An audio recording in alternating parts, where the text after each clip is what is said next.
So you always imagine the best case scenario, right? Like you imagine the people that are growing your food are like happy people who are paid well and they're not spraying anything. But it's like when you really look into the food system, you start discovering that it's not the case. I've been following you for a while and really loved your messages, what you're putting out there, what you're, the kind of ideas you're standing for and putting forth. We're both kind of living a nature-based lifestyle, but different climates. You're in Hawaii and I'm here in Texas. But is this something that's very familiar to you? Did you grow up like that? No, I definitely didn't grow up like that. And that's something that is kind of interesting to think about. Like, what does it mean to be living in nature, right? So it's like, when do you cross that threshold? I think when I think of where I live, I think I live in a more natural place, has more elements of, the trees and greenery and just less development.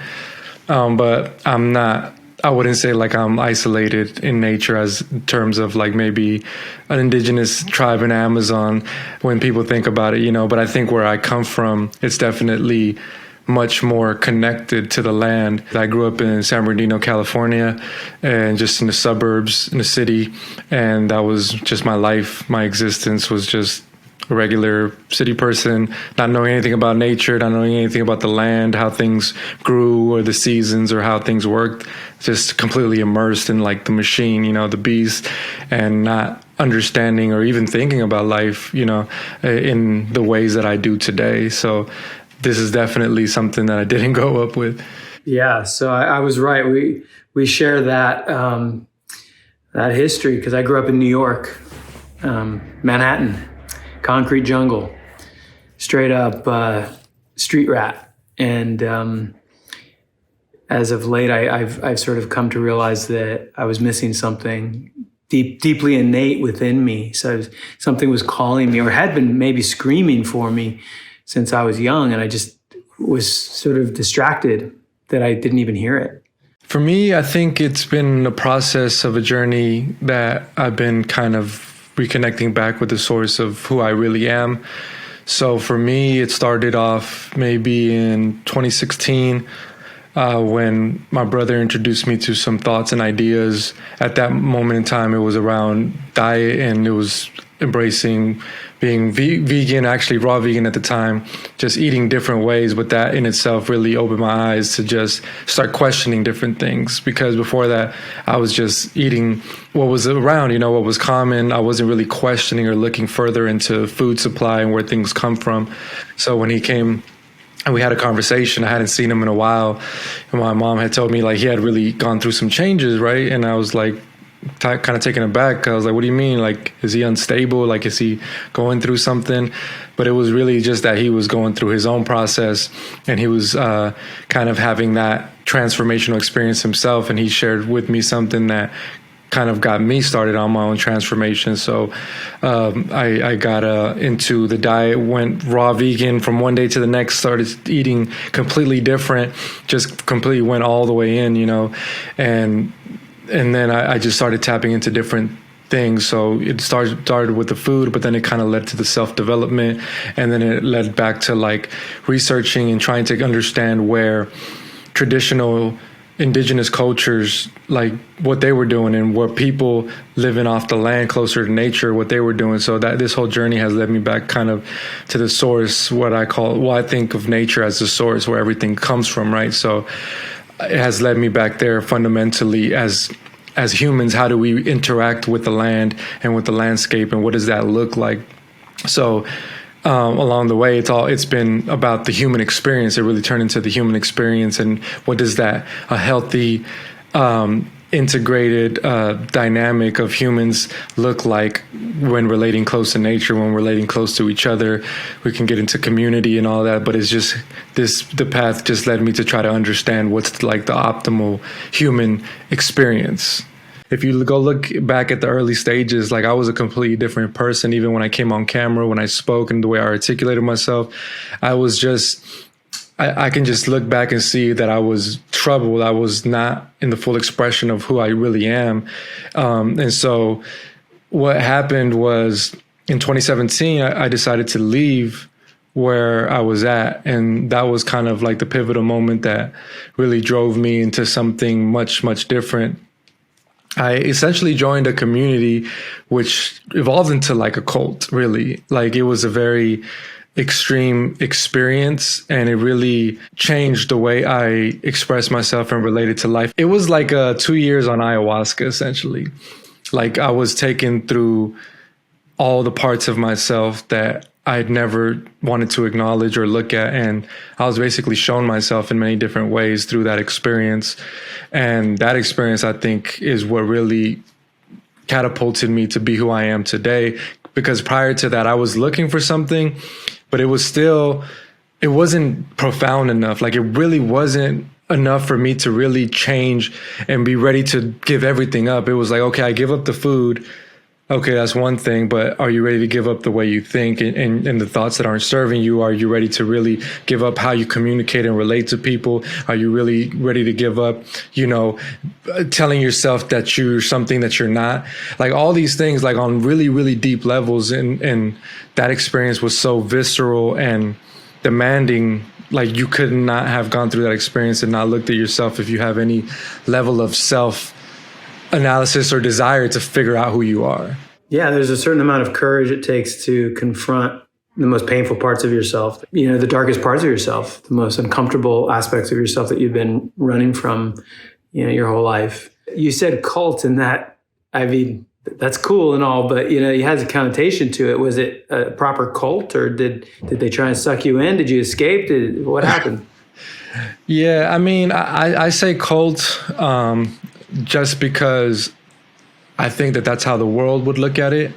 And I think the world, a lot of portion of the world, the people who know about this group, they do look at it that way.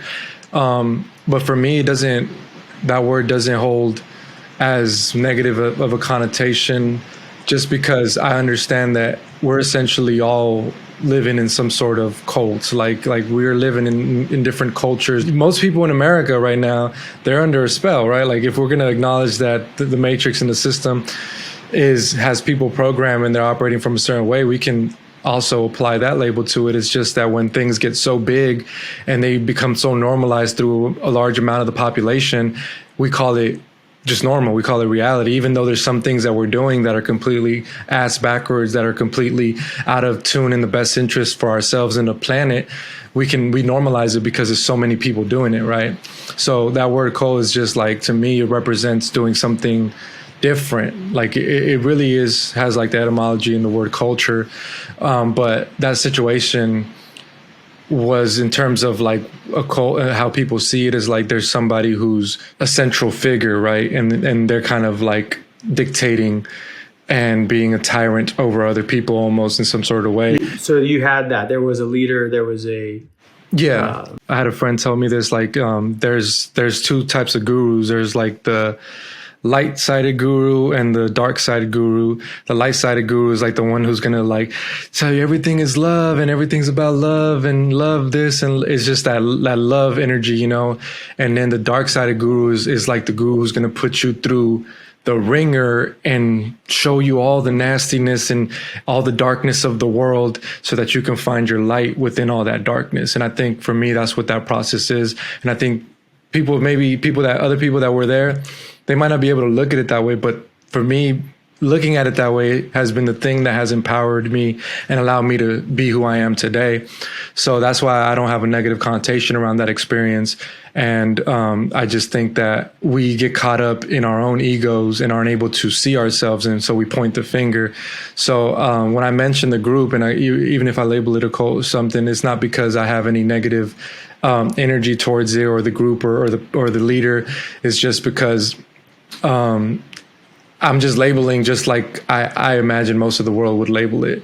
Yeah. So even though there were some negative aspects to it, you came out of it with some positive. Yeah. It's like the military. Like people go to the military and they get treated like shit, right? Like the sergeant is like really telling them what to do, like just getting put through the ringer, They don't come out and like are victims to the military or to the sergeants. Like they know that was part of the process that it took to toughen them up and get them to be who they are, And so that's the mentality that I have, going through stuff in life.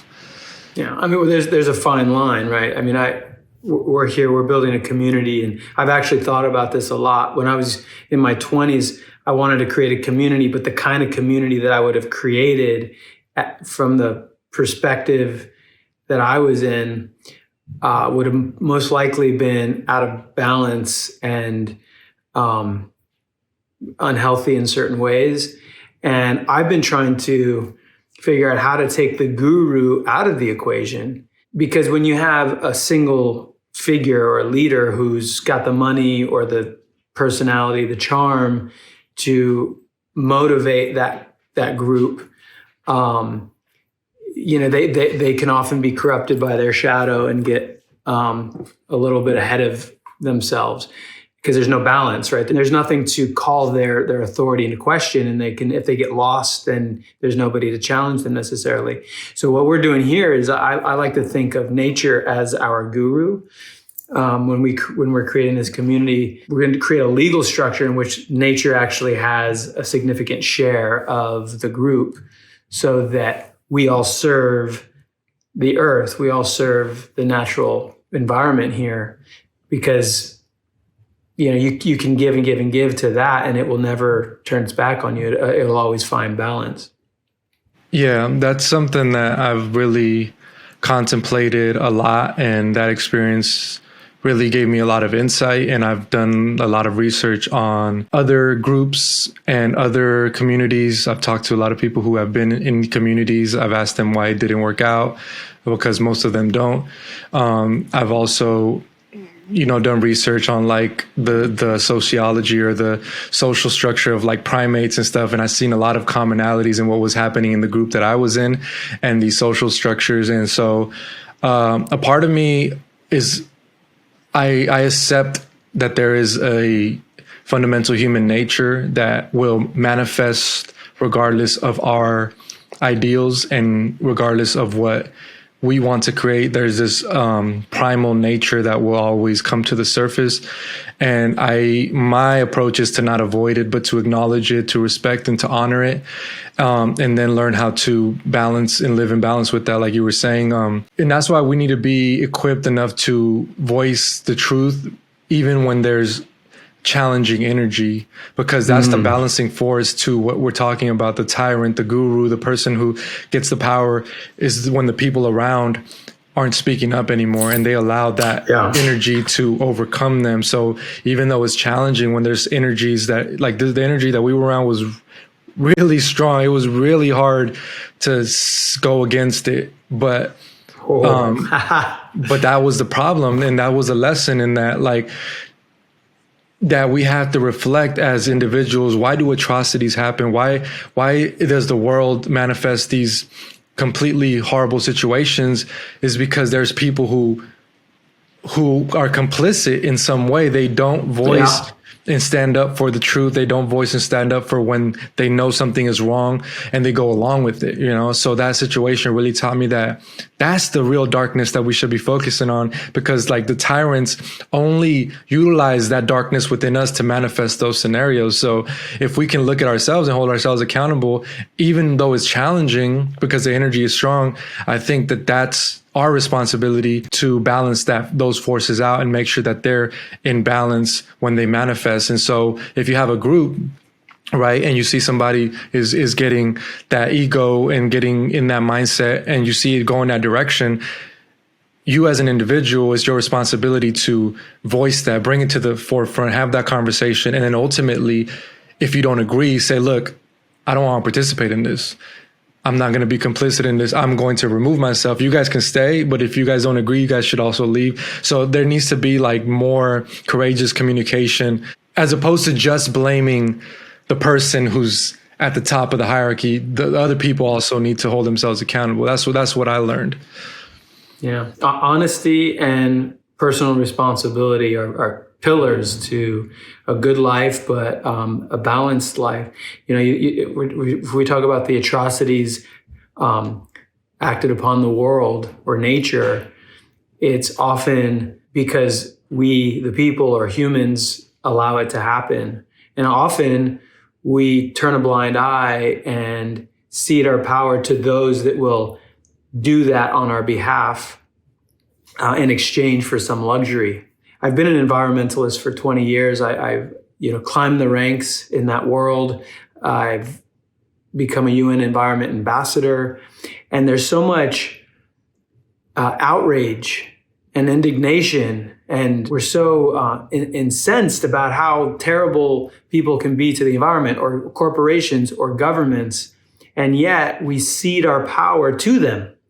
And we nod our heads or we wag our fingers, and yet we fail to step up and find the courage to take responsibility for ourselves and make those changes to, not buy the products that are made on our behalf that are ruining the world, or to make those fundamental changes or sacrifices within our own lives. But instead, we sit on our hands and look to others as the blame, casting stones, as opposed to stepping up and being the change. That's one reason why I decided to move to nature, because I'm like, if we want to take care of nature, I'm going to start by stewarding just a little piece of earth. Just like, can I even accomplish that? There's so much learning, or first unlearning, and then having to now learn how to give of myself enough to take care of this land here, and stop looking to others to mommy me or baby me or take care of me. And that's been the hardest challenge, is recognizing that it's up to me now to wake up and make sure the crops are taken care of, or that the earth is not being poisoned by my neighbors because their glyphosate is leaching into the stream here. And that's a big wake-up call. Yeah, I think that is a shadow side that is challenging to accept, is that if you are wanting to blame other people or pointing the finger, like, you're essentially saying that they have the control. And so you are in some ways like almost leveraging the power to them. But if you say, like, when you take responsibility, it's like you're reclaiming that power back for yourself. So the power and authority comes with responsibility. It's coupled that way for balance. When you have all the authority but no responsibility, that's a tyrant. When you have none of the responsibility or none of the authority but all the responsibility, now you're just a slave. So you need both of them in balance for harmony, essentially within any structure, any group, any society. Amen. There's so many common themes that have found their way into my life. And I'm just wondering, this feels like a zeitgeist thing. Feels like there's a collective shift in the way we're, I think, moving as a collective. Are you optimistic? There seems to be a lot of scary news out there, but it feels to me like there's a lot of things to be excited about. For sure, yeah, for sure. When I guess it's about what you focus on, right? Like, I think I tend to focus on what I want to manifest. I'm not too focused on like the other things that are going on in the world. And I try to be more like focused on the local, because I believe it's not fair or rational to expect people to be so mindful of the world's issues, because it's just too much. Like, we're not designed to be aware of every single issue across every country and state in the whole world. We can't really contain that, and we can't really do anything about everything, so I believe in focusing more on the localized approach, to where you're aware of your environment, you're aware of your local place where you live, the land, and your family and the community that's close knit to you. So when I look at that, like, I feel optimistic, because what we're creating and what we're moving towards, like, I believe that that's what's necessary, and that's what other people are gravitating to online as well. Like, this idea of community, returning back to nature, sovereignty, and reclaiming responsibility for a lot of the things that we've outsourced. That direction really excites me, and I think with technology and social media, the way things are moving is allowing us to get leverage to be able to create these things faster and better, and with just more precision based off of what we're wanting, Mm-hmm. Are you a Bitcoin guy? You know what? Not yet. Yeah, like I have. That's one of the things that I have like not got into yet. But I know like Still using fiat? Come on, you have a bank account? Tell me that it's not so. Tell me it's not true. yeah, I just have so many things that like other things that I'm like focused on. But I like a lot of people around me like that's what they're operating under. And for me, my focus is more on like I want to manifest the space and the land, and I'm thinking about the people. I think that everybody has their role, right? I know there's going to be people in my life that are going to have that role where they're kind of more knowledge in that and experts in that. But I think that I tend to focus on the things that I feel like are more my role, as far as within the community. And are you growing food? So to just describe to me, tell me a little bit about your direct lifestyle. I mean, you're living it, right? I mean, you sleep in a tent. Yeah, sleep close to nature.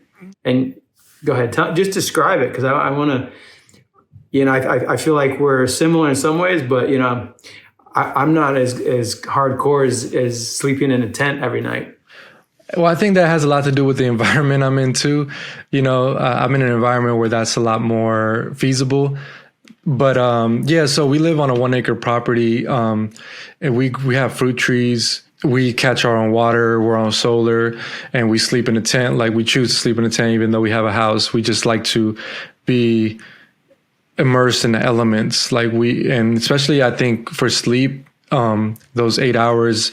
Like that's the best opportunity for you to really restore yourself. And I think the best way to do that is to be immersed in the sounds of nature, the breeze coming through, your circadian rhythm being tuned into when the sun comes up and when the sun goes down.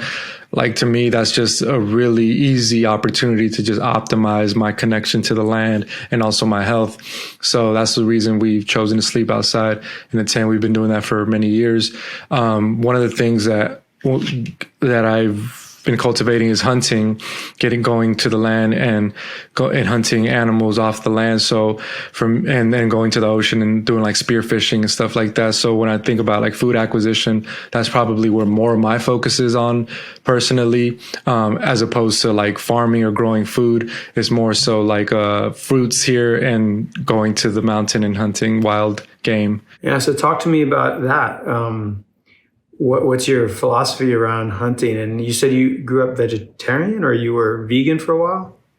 Yeah, I've spent about 5 years being vegan, half of that like being raw vegan, no cooked food and stuff like that. And you found yourself into, sort of a more carnivore focused diet, or at least self-harvested meat?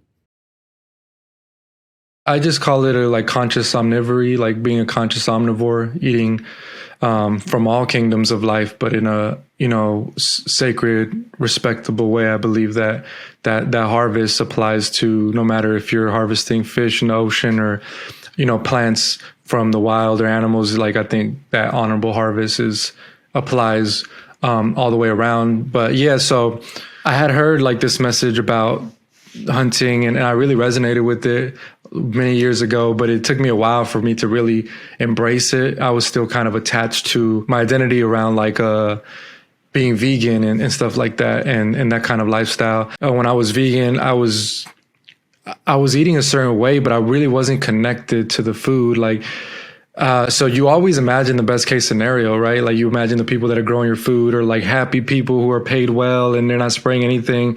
But it's like when you really look into the food system, you start discovering that it's very often not the case. That is usually people that are underpaid or people that they're using some sort of level of chemicals, but the law allows them to, still post organically. There's all these kinds of things that you start to figure out. And so you say, well, I'm just going to take back control of this. That way I know exactly what went into this and what was the process. So that's really what inspired me to start hunting. If I'm going to eat meat or if I'm going to eat something, I want to know what it took to get it to my plate.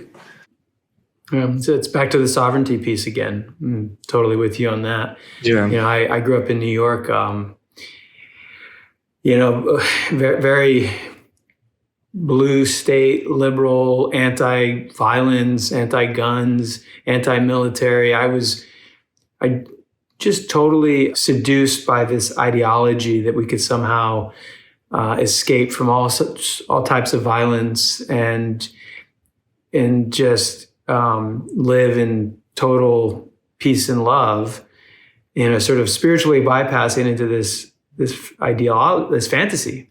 And in that, I was completely disconnected from the cruelty and the violence that was being done on my behalf through the food system, and just generally speaking, until I started to take more responsibility myself. And, I actually, good friends with Monsell Denton, who started an organization called Sacred Hunting. And whereas in New York, hunting was bad, and now I've come into recognize that if I can learn to take full responsibility for the harvesting of an animal, and that I have to develop the skill set to be able to, in the most efficient and humane way, take the life of an animal and then fully break it down and butcher it and eat the entire animal and really truly honor that whole animal, the spirit, and with extreme appreciation and acknowledgement of the life that was given so that I might live. It has created so much of a deeper intimacy and respect in me for the food that I eat. And now when I eat meat, I have that somatic sentience, that experiential respect. It's not just respect in the mind, like I respect intellectually. It's like I really feel a deep amount of gratitude for those animals that have laid down their lives so that I might eat.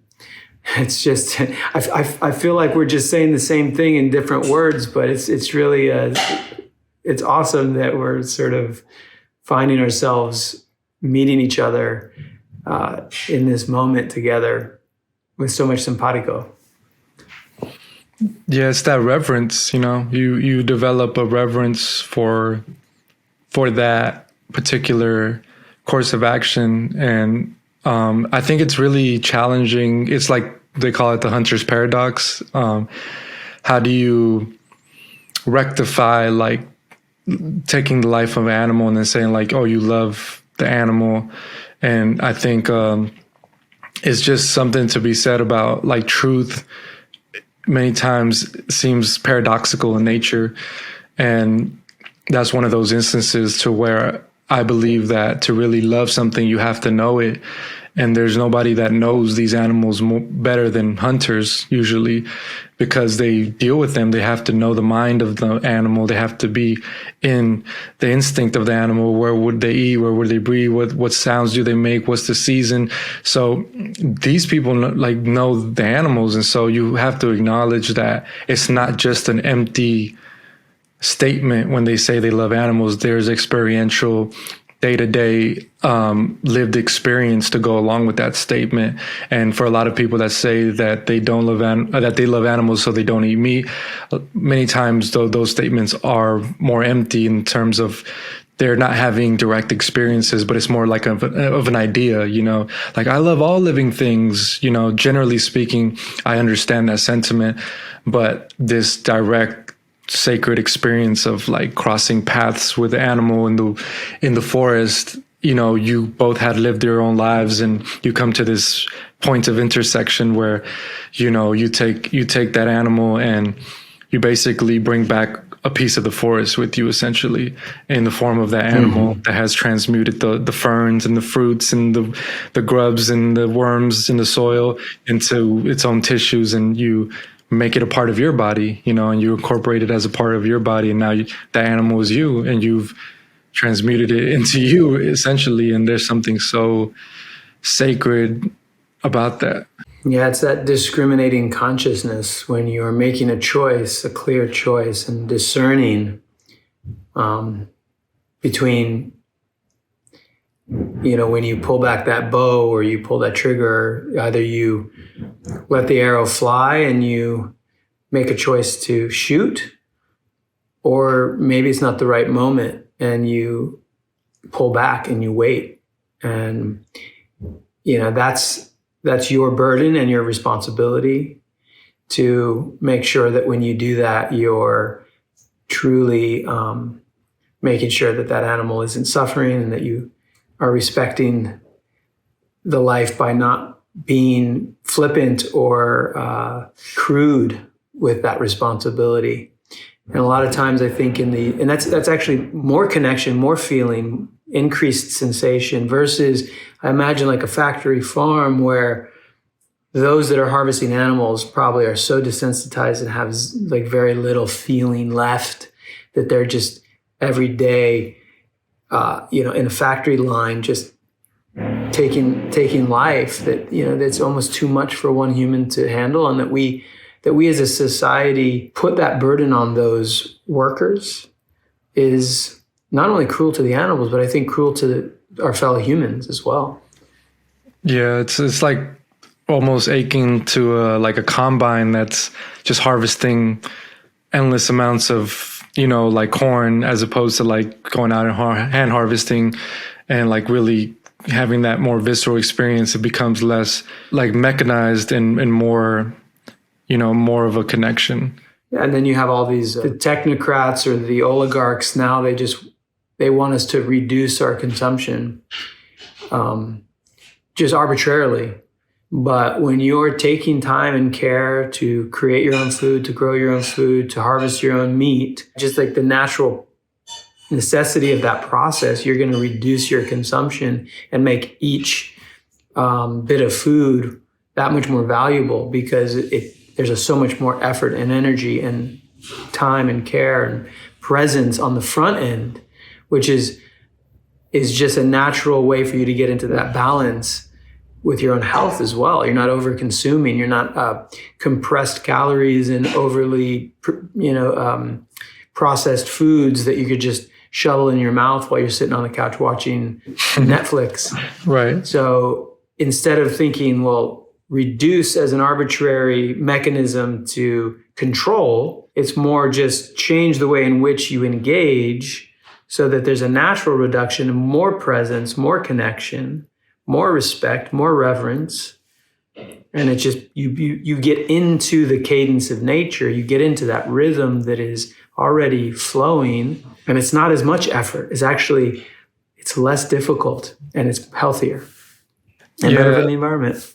Yeah, for sure. Like, I think that what I say is that the process is nourishing as well. Like, people think of the food as being nourishing, but I think the process itself is also nourishing. And when you take that out of the human equation, there's something missing from our nourishment, from our nutrition, that the process itself was giving us, whether it was us having to go on that hike and endure and burn those calories and have that awareness to hunt that animal, or whether it's us knowing how the plant is growing and knowing when to harvest and keeping the pests out, like all that whole process, you don't even realize that you were being nourished by that. So I think we should reframe how we think about the food that we eat and realize that there's also nourishment in the process itself and not just in the end byproduct.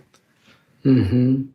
Yeah, and by not immediate gratification of indulgence, you're heightening your senses and your awareness and the intangible connection that your body, not just through your five senses, but your entire being becomes more in tune with the whole life force that is motivating that experience.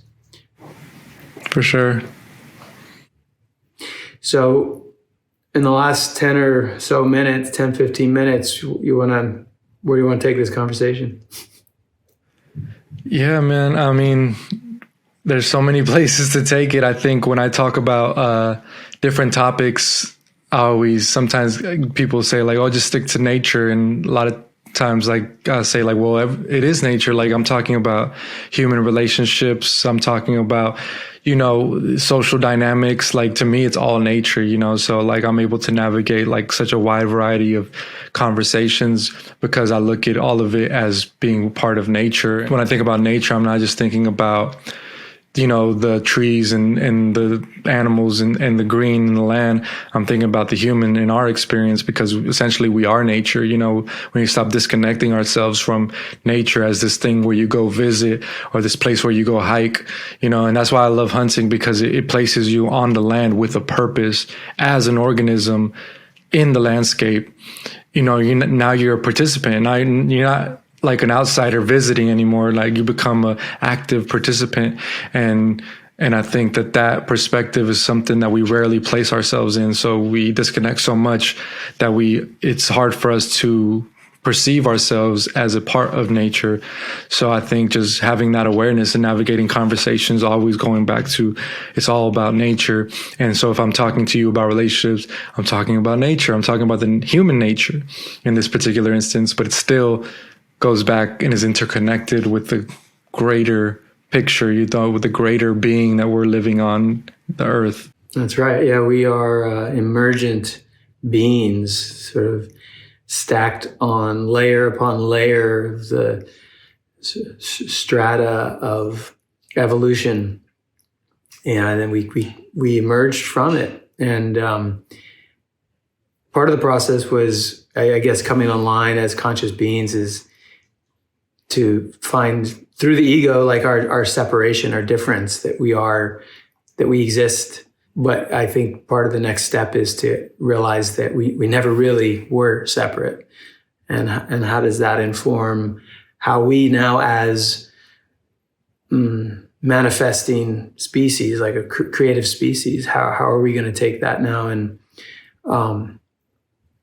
fashion the future through our awareness that we are connected to nature, as opposed to how do we create a society that's built on exploitation of both humans and nature. And that to me is an extreme amount of optimism and excitement about, now that we are awakening, or at least I'll just speak for myself, now that I feel that I have become more conscious and that I can start making my own choices, that I can start being sovereign, instead of being in a midlife crisis because I'm, past my 40s. I now realize that I have another 40, 50, 60 years to build a life from full, absolute choice. I get to make decisions that are not for, impressing my mom, or impressing the school, or impressing my friends, or now impressing the industry and work, my boss at work, or impressing my social media followers. Now I get to truly make a life that is in line with what I choose, what I envision, what I truly want, which is something deeper and more profound and vital. I believe. I think that's the future. Yeah, that's definitely the future. I see that you no longer have to compromise. Like, you can do exactly what you want to do, and you can be supported in that. And social media and the technology, again, is what's leveraging all of that. And we have to recognize that there's immense power and that there's immense leverage that we can gain with this technology, so that we can move into a world where people are acting out their purpose and not doing things that they don't want to be doing just because they're trying to get by or please somebody else. That you can be exactly who you are, and that you can be provided for and have everything that you need through that, and through offering yourself and your gift and your unique perspective to the world, and that the world will receive that and needs that, and that it's actually a disservice to not be in your purpose, not only to yourself, but to the world, because they don't get the gifts that you were sent here to give. Thank you. Yeah, thank you for having me.